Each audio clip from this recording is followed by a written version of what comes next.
Good morning मुलांनो. 6वी कविता. दवात आलीस भल्या पहाटे. बासी मर्ढेकर मराठीतले प्रसिद्ध कवी आहेत. त्यांची ही कविता आहे. कवी आहेत, कादंबरीकार आहेत, समीक्षक आहेत, सौंदर्य मीमांसक आहेत, भावोत्कर्ष तरीही चिंतनशील असणारी त्यांची लँग्वेज आहे किंवा भाषा आहे. ओके. आणि वर्तमान परिस्थितीत जसं जी काही अंतर्विरोध दाखवलं जातं किंवा अवस्था दाखवली जाते, या सगळ्या गोष्टी त्यांच्या कवितामध्ये तुम्हाला पाहायला मिळतील. ओके. नाविन्यता हा त्यांचा गुण आहे. म्हणजे त्यांच्या प्रत्येक कवितेतून तुम्हाला नाविन्यता पाहायला मिळेल, म्हणजे नवेपणा पाहायला मिळेल. ओके. आता नवेपणा पाहायला मिळेल. त्यांची ज्या कविता होत्या, भले त्यांनी त्या 1909 पासून 56च्या दरम्यान लिहिलेल्या असल्या तरी त्यांच्या साऱ्या कविता ज्या आहेत त्या प्रयोगशील होत्या आणि कांतदर्शी होत्या, म्हणजे त्या भविष्यातसुद्धा लागू होणाऱ्या होत्या. ओके. त्यांनी रात्रीचा दिवस, तांबडी माती आणि पाणी या कादंबऱ्यासुद्धा लिहिलेल्या आहेत. पण जास्तीत जास्त ते कवितांसाठी सुद्धा फेमस आहेत. मराठीत केशवसुतानंतर जर दुसरं कुणा प्रसिद्ध कवींचं नाव घेतलं जात असेल तर ते मर्ढेकरांचं आहे. ओके. आता साहजिकच तुम्ही 11वीला आलेला आहात, कॉलेज वयामध्ये आलेला आहात. कॉलेजमध्ये वयामध्ये आल्यानंतर किंवा बऱ्याच जणांना किंवा प्रत्येक मनुष्याला आयुष्यात कुणाशी तरी एकदा तरी प्रेम होतं. ओके. काही ते व्यक्त करतात, काही ते व्यक्त करू शकत नाहीत. काहींना मानसिक दडपण असतं, काहींना नकाराची भीती असते, तर काहींना त्यांच्या फॅमिली मॅटरमुळे किंवा काही गोष्टींमुळे ते बोलू शकत नाहीत. ओके. पण प्रत्येकाच्या मनात एकदा तरी आयुष्यात त्यांना सत्य कुणाशी तरी प्रेम होतं, कोणीतरी त्यांच्या नजरेत भरलेलं असतं आणि ते बोलण्याची ताकद सगळ्यांमध्येच असतं असं नाही आहे. असाच एक अर्थ दडलेली ही कविता आहे. प्रेयसी प्रियकराला भेटायला आलेली आहे. ओके. आणि प्रेयसी प्रियकराला भेटायला आल्यानंतर प्रियकर देखील विचार करत होता की किती काय काय बोललं पाहिजे. ओके. आणि किती काय काय केलं पाहिजे. पण जे त्यांना शेवटी एकमेकांबद्दल जे वाटत होतं ते सांगण्याची त्यांची व्याकुलता होती ती तशीच राहिली. दोघेही एकमेकांना बोलू शकले नाहीत. ओके. आणि त्यांच्या ज्या भावना आहेत हे त्या धाग्यांमध्ये गुंफू शकले नाहीत, अशा अवस्था दाखवणारी ही कविता आहे. ओके. दवात आलीस भल्या पहाटी, शुक्रांच्या तोऱ्यात एकदा, जवळून गेलीस पेरीत आपुल्या, तरल पावलांमधील शोभा. तर बघा, सकाळचं भले पहाटे दव ज्यावेळी पडतात, अशा ह्या दवाच्या भले पहाटे प्रेयसी किंवा ती मुलगी प्रियकरांना भेटायला आलेली आहे. ओके. जणू शुक्राचा जसा तारा एखाद्या दिवशी अधूनमधून संध्याकाळी किंवा सकाळच्या पहाटेच्या रात्र संपण्याच्या आधी एकदा तोऱ्यात येऊन निघून जातो, तशा प्रकारे ती तोऱ्यात अगदी आलेली होती. ओके. जवळून गेलेली आहे कवींच्या किंवा त्या प्रियकरांच्या. ओके. आणि हे जवळून जात असताना ते तिचे जे हळुवारपणे जे पावलं त्या दवांवर किंवा गवतांवर फिरत आहेत ते पाहून मनाला फार विलोभनीय वाटत आहे, असं कवी किंवा प्रियकर म्हणत आहे. ओके. अडलीस आणिक पुढे जराशी हसलीस. पुढे जाताना जणू काही प्रियकराने मागून आवाज दिला असं वाटल्याचा भास होऊन ती प्रेयसी पुढे जाऊन काही थोडीशी ठबकलेली आहे किंवा जागच्या जागी अडली आहे. पुन्हा एकदा मागे वळून बघितलेलं आहे आणि थोडीशी हसलीसुद्धा आहे, असं देखील त्यांनी म्हटलं, कवींनी सांगितलेलं आहे. मागे वळून पाहणे विसरलीस का हिरवे धागे. आता बघा,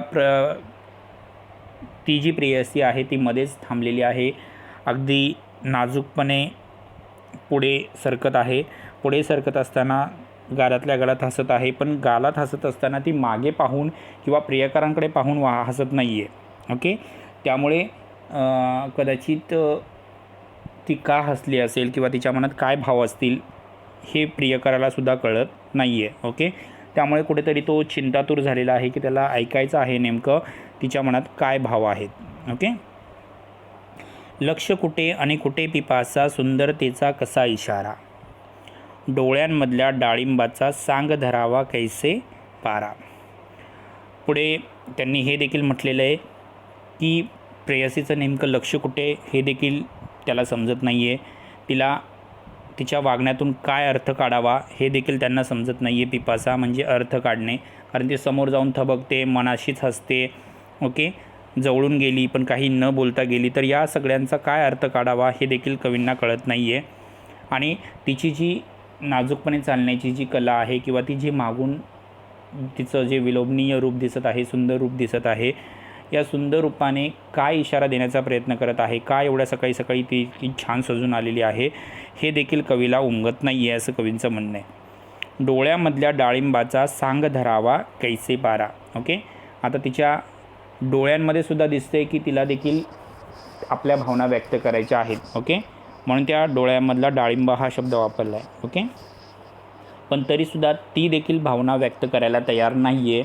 ओके, मग दोघांपैकी सुरुवात कुणी करावी, सांग धरावा कैसे पारा, म्हणजे दोघांपैकी सुरुवात कुणी करावी असा एक भाव कुठेतरी कवींच्या मनात आलेला आहे. ओके, पुढे बघा.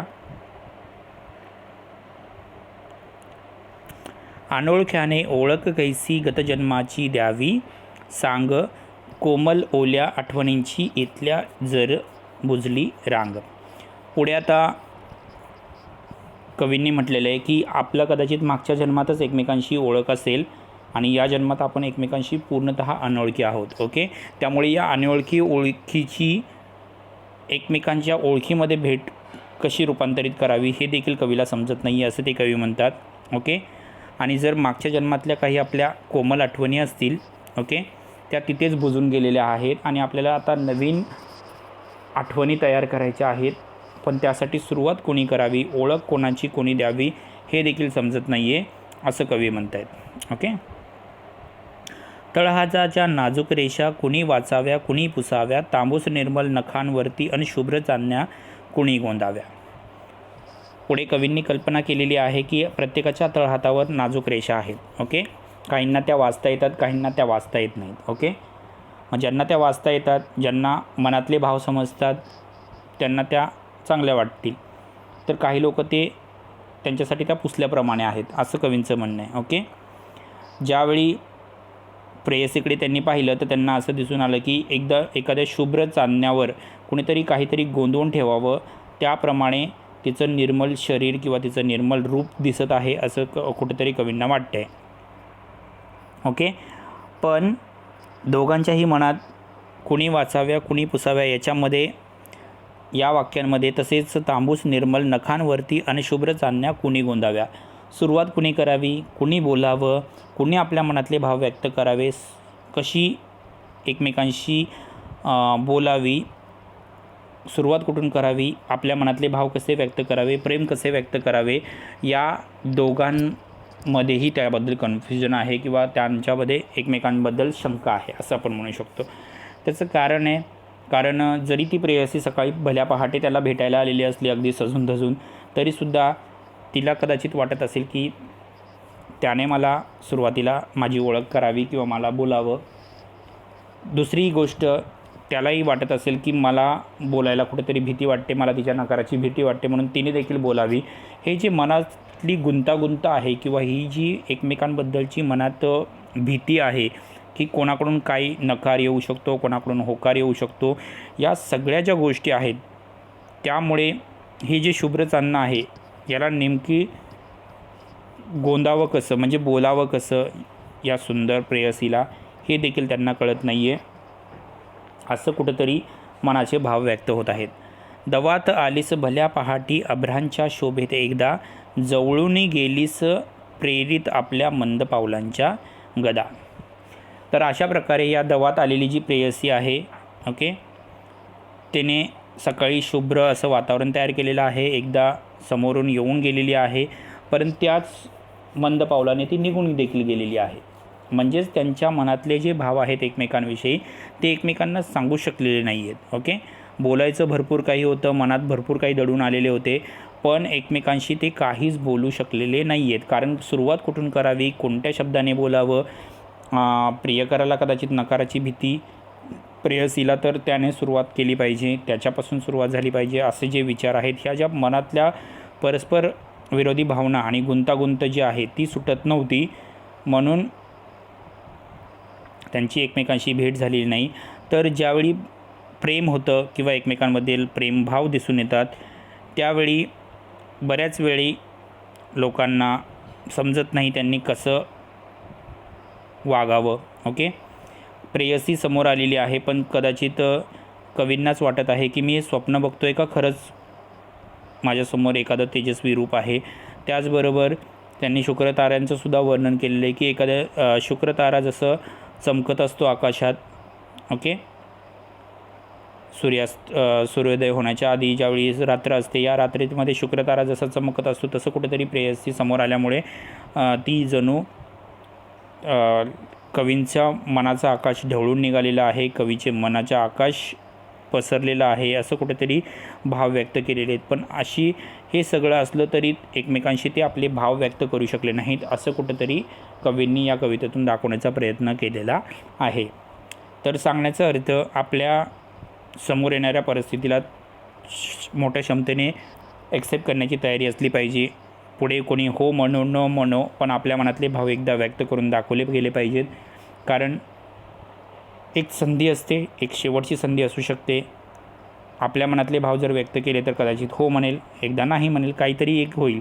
पण सारखी मनाला कुरकुर लागून राहणार नाही की मी माझ्या आयुष्यात कधीच माझ्या मनातले भाव समोरच्या व्यक्तीला किंवा प्रेयसीला बोलू शकलो नाही. त्यामुळे हे भाव बोलून दाखवले पाहिजेत. अशा आधारावर बासी मर्ढेकरांची ही कविता आहे. ओके, छान अशी कविता आहे, पुन्हा एकदा वाचा. ओके, आणि